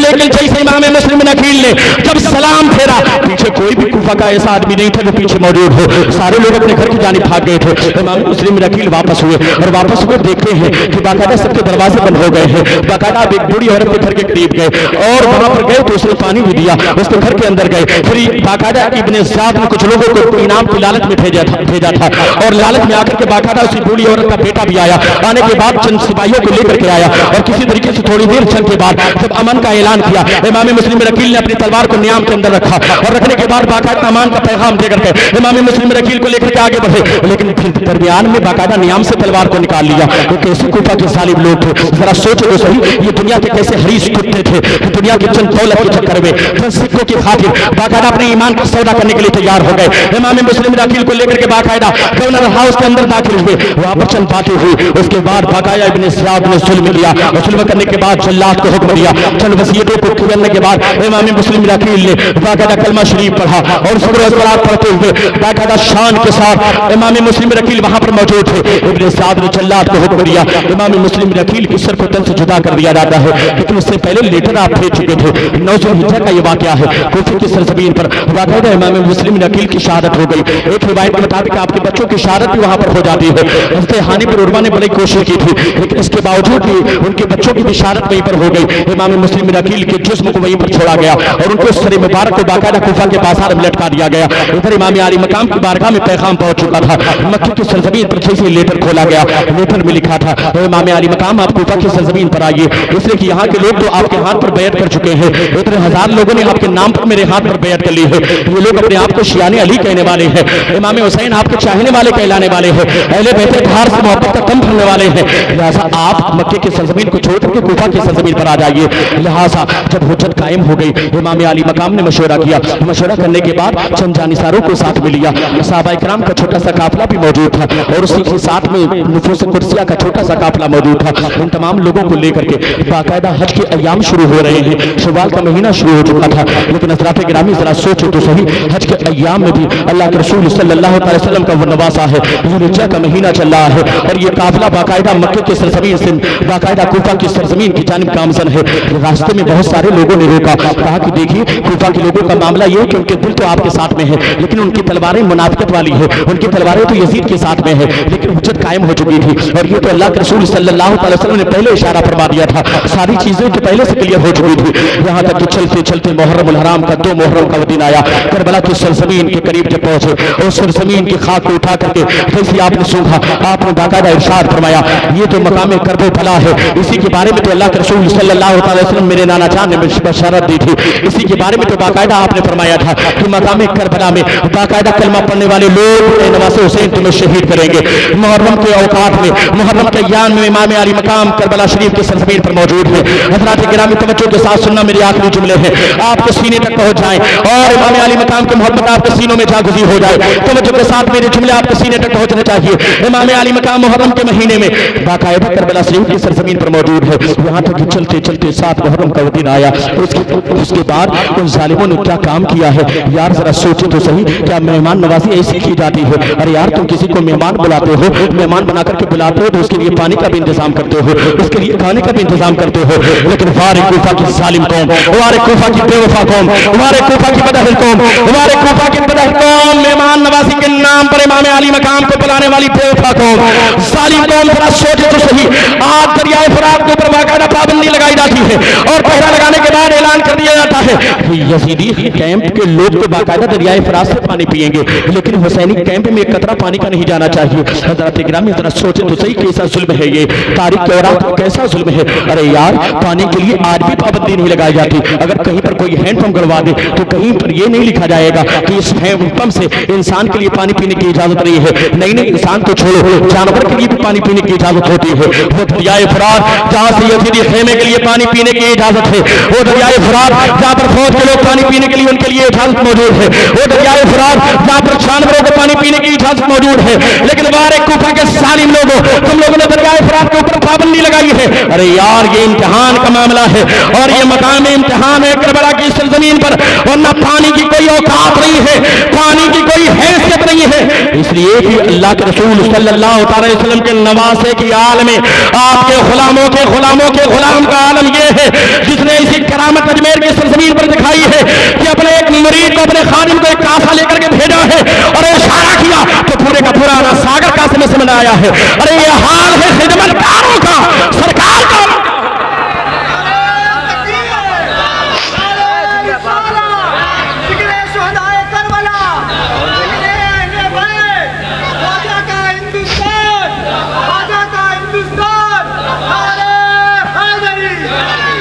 ये हाल है खिदमतगारों का, सरकार का आलम क्या होगा। अरे यार, वो तो इम्तिहान सब्र था। कहने वाले ने कहा था ना, मेरे शब्बीर ने पीना ही न चाहा पानी, वरना दरिया से खुद उठकर चला आता पानी।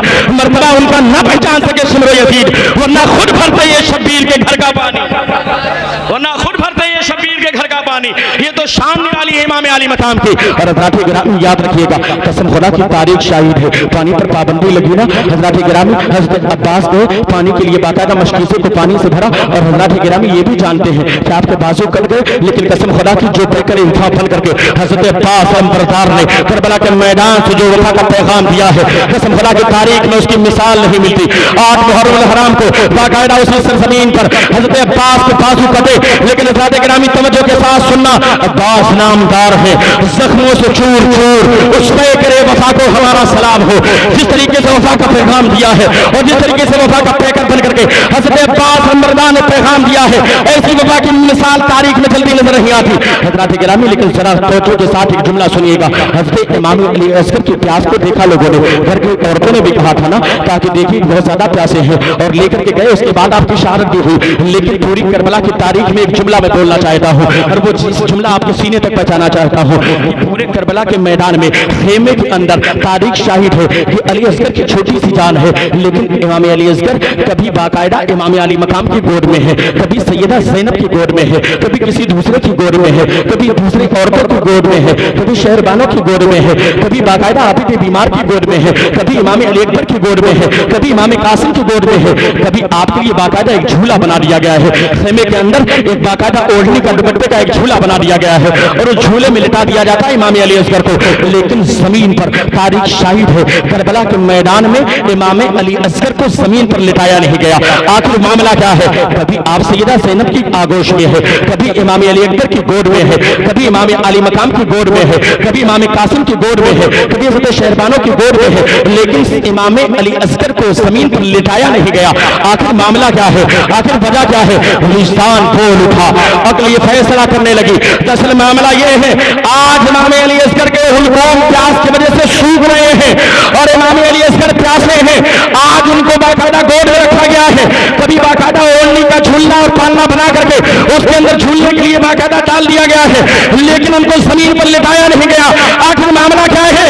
निशान बोल उठा, अगर इमाम अली असगर को जमीन पर लिटा दिया जाता तो अंदेशा था कहीं ऐसा ना हो इमाम अली असगर की प्यास की शिद्दत की वजह से हुलकूम पर जो खुशकी है, कहीं ऐसा ना हो इमाम अली असगर अपने पैरों को करबला की सरजमीन पर रगड़ दे तो यहाँ पे ज़मज़म का चश्मा आ जाए।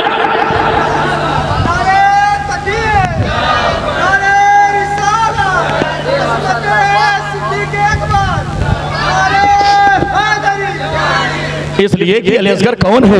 अरे यार, अली असगर के सगे दादा जान है हज़रत इस्माइल अलैहिस्सलाम, जिन्होंने मक्के की सरजमीन पर एड़ियां रगड़ दी तो आप ज़मज़म का चश्मा जारी हो गया। अरे उन्हीं के पोते तो है इमाम अली असगर। अंदेशा था कहीं इमाम अली असगर अपने पैरों को रगड़ दे, अपने एरिया को रगड़ दे तो कहीं करबला की सरजमीन पर आप ज़मज़म का चश्मा जारी ना हो जाए। हज़रात गिरामी, लेकिन तवज्जो चाहता हूँ, वक्त पूरा हो चुका है। मैं मुख्तसर अंदाज में बस आखिरी लम्हात में दो चार बातें बयान करके तेजी के साथ करबला की इख्तिताम तक पहुंचना चाहता हूँ। तो आपको रहनी चाहिए। हज़रत गिरामी इमाम अली मकाम करबला के मैदान में है। आखिर वो वक्त आता है, 10वीं मुहर्रम का दिन आया। उससे पहले रात में बाकायदा इबादत और रियासत में पूरी रात गुजरी। आपने बाकायदा रोशनी को बंद करने का हुक्म दिया, चिराग को बुझाने का हुक्म दिया। उसके बाद अहले बैत अतहार के लोगों को और सहाबा इकराम को इकट्ठा करके एक खुतबा दिया और खुतबे में ये भी इरशाद फरमाया, सहाबा इकराम में भी एक तादाद मौजूद थी। रिवायतों में आता है तकरीबन 8 सहाबा इकराम मौजूद थे। अरे हज़रत अबी बिन मुजाहिद के मौलाए कायनात के साथ में रहने वाले थे, आपके साथ में आपकी मदद करने वाले थे। वो अजीम सहाबी अपने बुढ़ापे के बावजूद करबला के मैदान में मौजूद है। दीगर सहाबा इकराम भी करबला के मैदान में मौजूद है, दीगर जानिसार भी करबला के मैदान में मौजूद है। अहले बैत अतहार का तो पूरा काफिला करबला के मैदान में मौजूद है। और थोड़ा सोचो तो सही, ये काफिला आया है जंग लड़ने का इरादा लेकर नहीं आया है। इनके पास तो बज़ाहिर हथियार भी नहीं है, बज़ाहिर असलहे भी नहीं है, बज़ाहिर आलाते हर्ब भी नहीं है। इनको तो मेहमान बना करके बुलाया गया है। रात के सन्नाटे में इमाम अली मकाम ने बाकायदा पैगाम दिया, आप लोगों में से जो वापस जाना चाहे, अगर कोई मदीना जाना चाहे मदीना चला जाए, कोई मक्का जाना चाहे मक्का चला जाए, इसलिए कि ये लोग मेरी जान के दुश्मन है, ये मुझे शहीद कर देंगे ना तो इसके बाद किसी को तकलीफ नहीं पहुंचाएंगे, लिहाजा रात के सन्नाटे में अगर कोई जाना चाहे तो चला जाए।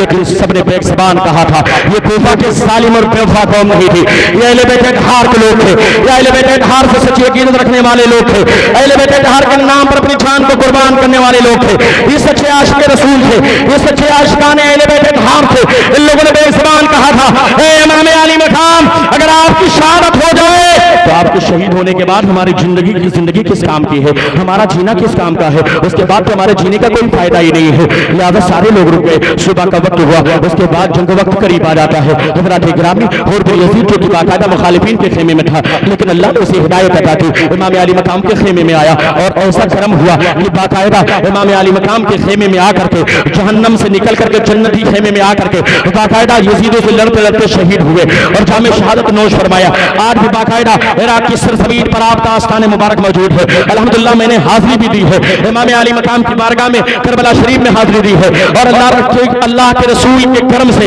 इमाम अली मकाम के फैजान से मेरे ऊपर इतना करम हुआ कि जहाँ पर आपका सर मुबारक मौजूद है, अल्हम्दुलिल्लाह इमाम अली मकाम के उस आस्थाने पर तकरीबन 5 साल मुझे खिदमत करने का शरफ हासिल हुआ है। उस आस्थाने पर 5 साल मुझे झाड़ू लगाने का शरफ हासिल हुआ है।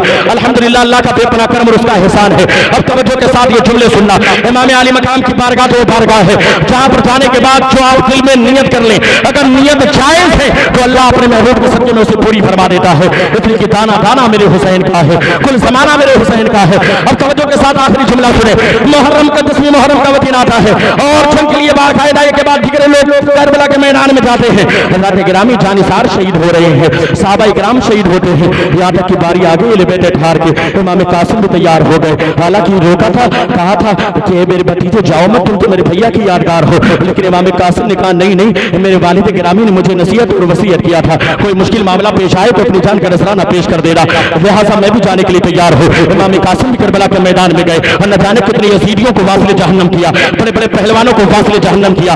देख करने के बाद बाकायदा आपने जामे शहादत नोश किया। हजरात गिरामी हज़रत अब्बास के बाजू करबला के मैदान में कर चुके थे। अबू बकर बिन अली की शहादत करबला के मैदान में हुई, हजरत उस्मान बिन अली की शहादत करबला के मैदान में हुई, हजरत हबीब बिन मुसाइब की शहादत करबला के मैदान में हुई, हजरत औन की शहादत करबला के मैदान में हुई, हजरत मोहम्मद की शहादत करबला के मैदान में हुई। उसके बाद बाकायदा एक जवान की सूरत में इमाम अली अकबर करबला के मैदान में गए। एक बाप ने जरा सोचे तो सही शक्कर के साथ करबला के मैदान में अपने जवान बेटे को तैयार करके भेजा। कोई यजीदी ऐसा मर्द नहीं हो जो इमाम अली अकबर का मुकाबला करने के लिए सामने आ सके, बल्कि सारे लोग पीछे हटते हुए नजर आते हैं। न जाने कितने लोगों को वासले जहन्नम करने के बाद इमाम अली अकबर ने भी शहादत का जाम नोश फरमाया। इमाम अली अकबर के नन्ही से जान को भी उन जालिमों ने, यजीदी जालिमों ने बाकायदा उनके उल्फों को छलने किया और बाकायदा तीर आकर के इमाम अली मकाम इमाम पाक के बाकायदा बाजुओं में बेबस हुआ, खून का फव्वारा जारी हुआ। इमाम अली मकाम ने बाकायदा आसमान की तरफ उसे उछाला और अल्लाह की बारगाह में रिज़ा पेश किया, मौला ये छोटी सी कुर्बानी को अपनी बारगाह में कबूल फरमा ले। हज़रात किराम सारे लोग शहीद हो चुके हैं, अब घर के अंदर सिर्फ आपके बीमार हैं, घर की औरतें हैं। जरा सोचो तो सही, तारीख के औरात में क्या कोई ऐसा बाब मिलेगा जहाँ पर एक तरफ 22,000 का लश्कर हो और जहाँ पर एक निहत्ते हो और छोटे थोड़े से आलात हर्ब हो और जब का इरादा भी ना हो, चंद लोगों की जमात मौजूद हो। ऐसा मुकाबला कहीं पर तारीख नजर नहीं आता। और जो जुल्म करबला के मैदान में किया गया है, कसम खुदा की पूरी कायनात में जितने जुल्म आज तक हुए हैं उन सारे जुल्मों को इकट्ठा किया जाए और कयामत तक जितने जुल्म होने वाले हैं उन तमाम जुल्म को इकट्ठा किया जाए, लेकिन जो जुल्म के पहाड़ करबला के मैदान में तोड़े गए हैं उसका मुकाबला कोई भी जुल्म दुनिया का नहीं कर सकता। ऐसा जुल्म किया है, तारीख के पाप में ये लिखा हुआ है और रही दुनिया तक उनके जुल्म को याद किया जाएगा और उनको नाम मुर्दाबाद के नारे लगाते जाते रहेंगे। इसलिए लोगों ने ऐसा जुल्म ही किया है और लोगों ने मेहमान बना करके बुलाया था अल्लाह के रसूल के नवासे को, लेकिन कैसा गंदा सलूक किया है लोगों ने मेहमानों के साथ, किस तरीके से बेदखली का किरदार पेश किया है, किस तरीके से बेवफाई का इजहार किया है। हज़रात गिराम इमाम अली मकाम बाकायदा इमाम हसन का पटका बांधने के बाद जुल्फ़िकार हैदरी को अपने हाथों में लेने के बाद करबला के मैदान में तशरीफ ले जाते हैं। वक्त काफी हो चुका है, बस इमाम अली मकाम की शहादत 2 मिनट में मैं बयान कर दूं, उसके बाद मेरी गुफ्तगू मुकम्मल हो जाए। तवज्जो के साथ ये जुमला सुनना, इमाम अली मकाम करबला के मैदान में तशरीफ ले जाते हैं। कसम खुदा की तारीख शाहिद है, जब इमाम अली मकाम करबला के मैदान में जुल्फ़िकार हैदरी को लेकर के तैयार होकर के करबला के मैदान में तशरीफ ले जाते हैं। यजीदी जालिम कितनी बड़ी जमात है, लेकिन कोई ऐसा मर्द नहीं है उन नामर्दों में जो बाकायदा अपने मजमे में से फौज से निकल करके इमाम अली मकाम का मुकाबला कर सके। सारे लोग पीछे भागते हुए नजर आते हैं। अगर इमाम अली मकाम दाहिनी जानिब रुख करते हैं तो दाहिनी जानिब पूरा काफिला पीछे भागता हुआ नजर आता है। अगर बाईं जानिब आप इरादा करते हैं तलवार को लेकर के तो दाईं जानिब पूरा का पूरा लश्कर पीछे भागता हुआ नजर आता है। अगर आप सामने की जानिब तलवार लेकर के आगे बढ़ते हैं तो पूरे का पूरा लश्कर पीछे भागता हुआ नजर आता है। इमाम हुसैन की जुल्फ़िकार हैदरी जब फसाओं में लहराती है, जो भी उस तलवार की सद में आता है वो कभी एक होता हुआ नजर आता है, वो वासले जहन्नम होता हुआ नजर आता है, ताजर मूली की तरह कटता हुआ नजर आता है। जब इमाम अली मकाम की तलवार करबला के मैदान में चलती है, जब जुल्फ़िकार हैदरी फसाओं में लहराती है, तारीख के औरात शाहिद है, ऐसा लगता है जब इमाम अली मकाम की तलवार जुल्फ़िकार हैदरी करबला के मैदान में चलती है, फसाओं में लहराती है, ऐसा लगता है कि आसमान की चमकने वाली तमाम बिजलियों की चमक जुल्फ़िकार हैदरी के अंदर समा गई है। ऐसा लगता है इमाम अली मकाम की तलवार जो जुल्फ़िकार हैदरी की सूरत में चलती है, ऐसा लगता है कि आसमान के बादलों की सारी गरज जुल्फ़िकार हैदरी के अंदर समा गई है। ऐसा लगता है जब फसाओं में अली की कछार का वो शेर नर अपनी तलवार को लहराता है, यज़ीदी जालिम पीछे भागते हुए नजर आते हैं, लेकिन हज़रात किरामी वो तलवार चलते चलते करबला के मैदान में रुक जाती है। सवाल पैदा हुआ आखिर वो तलवार रुकी क्यों? वो तलवार जिसे बाकायदा हज़रत अब्बास के कटे हुए बाजू न रोक सके, वो तलवार जिसे नन्हे अली असगर की जान जो कुर्बान हुई वो न रोक सकी, वो तलवार जिसे आपकी शहादत के बाद आप जो बीमार की बीमारी न रोक सकी, वो तलवार जिसे आपकी शहादत के बाद बाकायदा खेमे के लोगों का मारसे खतर में आ जाने का अंदेशा न रोक सका, वो तलवार जिसे इमाम कासिम की लुटी जवानी न रोक सकी, वो तलवार जिसे औना मोहम्मद की कुर्बानी न रोक सकी, इमाम अली मकाम वो तलवार करबला के मैदान में चलते चलते आखिर क्यों रुक गई? वो तलवार करबला के मैदान में क्यों रुकी? आपकी तलवार चलती जा रही थी, यजीदियों को वासिल जहन्नम करती जा रही थी, इमाम अली मकाम हमारी जाने आप पर कुर्बान हो। वो तलवार आपको अल्लाह रब्बुल इज्जत ने कैसी हिम्मत अता की थी। ए हुसैन आपकी हिम्मत को सलाम, ए हुसैन आपकी कुव्वत को सलाम, ए हुसैन आपके जज्बे को सलाम, ए हुसैन आपके पाए इस्तिकामत को सलाम। वो तलवार जिसे इमाम कासिम की लूटी हुई जवानी ना रोक सकी, इमाम अली अकबर की लूटी हुई जवानी करबला के मैदान में ना रोक सकी, वो तलवार चलते चलते करबला के मैदान में रुक गई। जब बाकायदा लोगों ने इस तरह का सवाल किया तो ज़बान हाल से इमाम अली मकाम ने जवाब दिया, हुसैनी गुलामों याद रखना मेरी शुरुआत सब्र से हुई है और कुरान पाक की तफसीर मेरी जिंदगी बनने वाली है। मेरी जिंदगी की शुरुआत सब्र से हुई है और मेरा इख्तिताम नमाज पर होने वाला है, इसलिए कि नमाज का वक्त आ गया है। लिहाजा इमाम अली मकाम ने अपने सर को सजदे में रख दिया। इसी सर को सजदे में रखा ना, सालिम चीखने लगे, चिल्लाने लगे। इब्न ज़ियाद पुकार उठा, बाकायदा खालिद इब्न यज़ीद चीखने और चिल्लाने लगा। शिम्र ज़ुल्जोशन ने आवाज दी, कहा सालिमों देर ना करो, यही मौका है। अगर सर को सजदे में रखा हुआ देखा है तुमने, इस मौके को गनीमत जानो। अगर इमाम ने सर को उठा दिया सजदे से ना, तो याद रखना तुम्हारे अंदर इतनी ताब नहीं है कि तुम इनका मुकाबला कर सको। और याद रखना तुम सब के सब की औरतें बेवा हो जाएंगी, तुम्हारे बच्चे यतीम हो जाएंगे, तुम में से कोई बच करके वापस नहीं जाएगा, तुम सब के सब मारे जाओगे। और तारीख में लिखा जाएगा कि एक इंसान ने 22,000 के लश्कर को हरा दिया। लिहाजा आगे बढ़कर के हमला करो। सारे लोगों ने तीर के भी हमले किए थे। हज़रात गिरामी और वो वक्त आया कि सजदे की हालत में शिम्र ज़ुल्जोश या खालिद इब्न यज़ीद, कुछ इख्तिलाफी रिवायात है, लिहाजा उनमें से कोई एक आगे बढ़ा।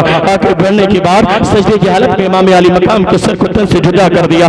इन्ना लिल्लाहि व इन्ना इलैहि राजिऊन। करबला के मैदान में इमाम अली मकाम की शहादत हो गई। सब्र से जिंदगी की शुरुआत हुई, नमाज पर इख्तिताम हो गया इमाम अली मकाम का। लेकिन हज़रात गिरामी, अगर तुमसे कोई सवाल करे दस्तक की सरजमीन पर, ए हुसैनी गुलामों कि करबला के मैदान में अल्लाह रब्बुल इज्जत ने तो आयत करीमा नाज़िल फरमाई है, या अय्युहल्लज़ीना आमनू इस्तईनू बिस्सब्रि वस्सलाह, ए ईमान वालों मदद मांगो नमाज से, मदद मांगो सब्र से। आखिर सवाल ये कैसे खत्म होगा?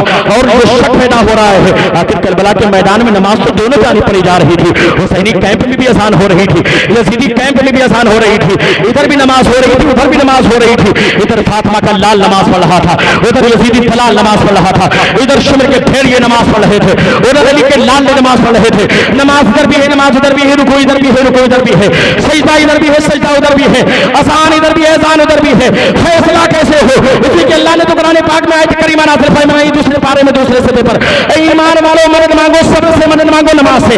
आखिर ये फैसला कैसे हो कि करबला के मैदान में खुदा किसके साथ है? मस्जिद की सरजमीन पर हुसैनी गुलामों, अगर तुमसे कोई सवाल करे कि करबला के मैदान में खुदा किसके साथ है, तो तुम उसको ये जवाब देना, पहले ये देखो कि सब्र किसके साथ है। जिसके साथ सब्र है उसके साथ अल्लाह है। अल्लाह ने कुरान पाक में आयत करीमा नाज़िल फरमा दिया, इन्नल्लाह मअस साबिरीन, बेशक अल्लाह सब्र का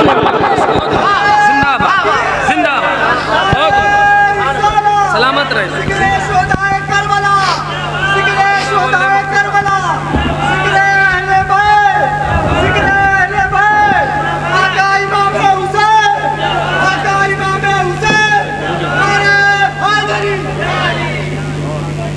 हज़रात किराम, इसलिए ज़रूरत इस बात की है कि हम इमाम अली मकाम के उस पैगाम को अपने सीनों तक पहुँचाएँ और सिर्फ ज़बानी तौर पर नारा काफ़ी नहीं, बल्कि अमल करके बताओ कि तुम हुसैनी हो।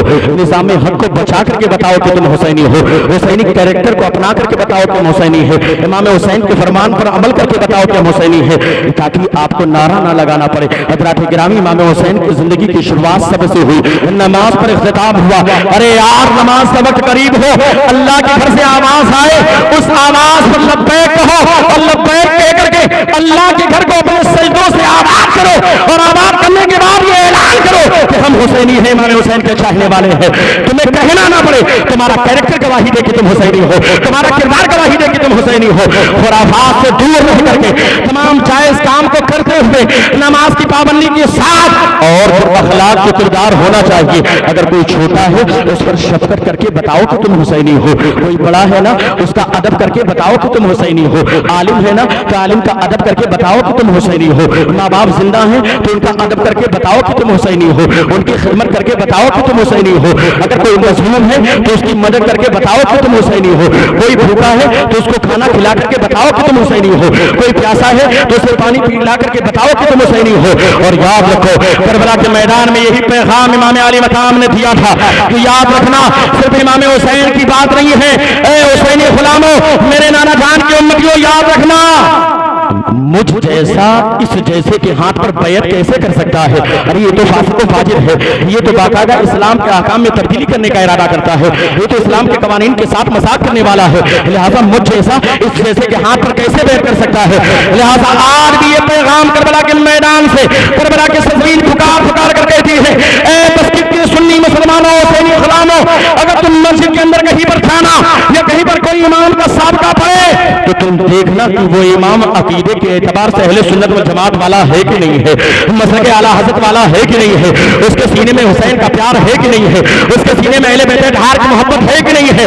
अगर वो मुस्तफा का वफादार है तो ऐसे इमाम के पीछे नियत बांधकर इतना नहीं तो भी हासिल इमाम कह करके नियत बांध करके नमाज के लिए खड़े हो जाना। लेकिन अगर वो इमाम मुस्तफा का वफादार नहीं बल्कि मुस्तफा का गद्दार है तो ऐसे इमाम को लात मार करके मस्जिद से बाहर। ये पैगाम करबला के मैदान में इमाम अली मकाम ने दिया है। लिहाजा हज़रात गिरामी अभी भी वक्त है, बदल दो वक्त को परवानो खुदा के लिए, चिराग बन के चलो बस्मे मुस्तफा के लिए। वक्त नहीं था इसलिए मैंने खास अंदाज में मुख्तसर अंदाज में कुछ वाक़यात बयान किए हैं। आइए मिल करके सारे लोग तौबा करते हैं, अगर किसी तरीके से कोई गलती हो बोलने में, बैठने में, सुनने में, सारे लोग मिलकर पढ़ें अस्तगफिरुल्लाह अस्तगफिरुल्लाह रब्बी मिन कुल्लि ज़ंबिन व अतूबु इलैहि अशहदु अल्ला इलाहा इल्लल्लाहु व अशहदु अन्ना मुहम्मदन अब्दुहु व रसूलुहु। इस्लाम था, इस्लाम है, इस्लाम रहेगा। कुरान था, कुरान है, कुरान रहेगा। इस्लाम की गर्दन पर हजरत हुसैन का एहसान था, एहसान है, एहसान रहेगा। और एक शेर मशहूर ज़माना शेर है, सारे लोग मिलकर के पढ़ लीजिए, नबी के नूरे ऐन है, नबी के नूरे, आपको बोलना है, आखिरी शेर है, नबी के नूरे ऐन है, हमारे दिल के चैन है। पूरे करबला की तारीख कहानी सिर्फ इतनी है, यजीद था, हुसैन है। बुलंद आवाज से आपको बोलना है हुसैन है। नबी के नूरे ऐन है, आपको बोलना है हाथ उठा करके हुसैन है। और जिनका अकीदा है कि हुसैन है वही बोले, इसलिए कि मेरा हुसैन कल भी जिंदा था, आज भी जिंदा है, क़यामत तक जिंदा रहेगा। कुरान पाक की आयत करीमा गवाह है। हमें मुर्दा कहना तो दूर की बात, वला तक़ूलू लिमन युक़्तलू फी सबीलिल्लाहि अमवात बल अहयाउन वलाकिन ला तशऊरून, हमें कहना तो दूर की बात, वला तहसबन्नल्लज़ीना क़ुतिलू फी सबीलिल्लाहि अमवाता, उनके बारे में मुर्दा सोचना, गुमान करना भी गलत है, ऐसा सोचना भी गलत है। मेरा हुसैन कल भी जिंदा था, आज भी जिंदा है, क़यामत तक जिंदा रहेगा। और हम तो उनका सदका खाने वाले हैं, हम जिनका खाते हैं उनका गाते हैं। लिहाजा बुलंद आवाज से जवाब देना, नबी के नूरे ऐन है, हमारे दिल के चैन है। पूरे करबला की तारीख कहानी सिर्फ इतनी है, यजीद था, यजीद था। हमें जो हाथ उठाता है इमाम हुसैन के नाम पर, मैंने वो बुजुर्गों से सुना है कि उस हाथ में कभी कोई बीमारी नहीं होती। लिहाजा सारे लोगों का हाथ उठना चाहिए, औरतों को छोड़ करके। नबी के नूरे ऐन है, हमारे दिल के चैन है। पूरे करबला की तारीख कहानी सिर्फ इतनी है, यजीद था। बुलंद आवाज से, यजीद था, यजीद था, यजीद था। हुसैनियत जिंदाबाद, यजीदियत मुर्दाबाद। अस्तगफिरुल्लाह रब्बी मिन कुल्लि ज़ंबिन व अतूबु इलैहि अशहदु अल्ला इलाहा इल्लल्लाहु व अशहदु अन्ना मुहम्मदन अब्दुहु व रसूलुहु ली खमसतुन उठफी बिहा हर्रल वबाइल हातिमा अल मुस्तफा वल मुर्तज़ा व इब्नाहुमा वल फातिमा व आखिरुल कलिमाति अल्हम्दुलिल्लाहि रब्बिल आलमीन।